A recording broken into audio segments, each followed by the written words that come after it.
Музыка — это жизнь. И все, как бы банально это звучало. Это эмоции, которые в тебе накопились, и ты их выплескиваешь, создавая что-то новое. То есть ты созидаешь, ты творец, и это очень круто.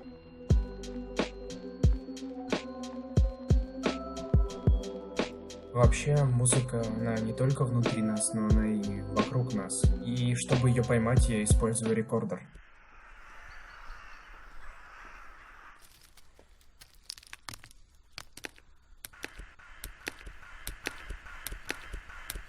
Я записываю все, что происходит вокруг, чтобы добавлять это в музыку, создавая атмосферу и передавая то состояние, которое я переживал в тот момент.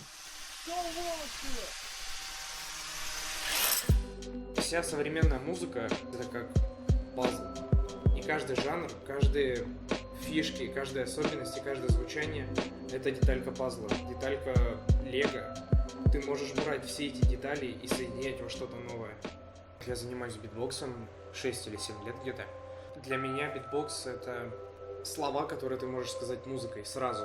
То есть без всяких этапов, которые трансформируют твои мысли в музыку напрямую. Всегда, везде, как только у тебя пошло это изнутри, ты сразу можешь это начать делать.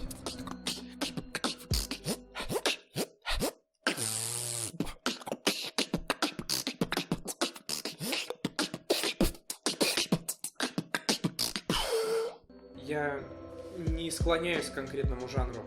Куда двигаться в плане музыки, это нужно делать так, как чувствуешь ты.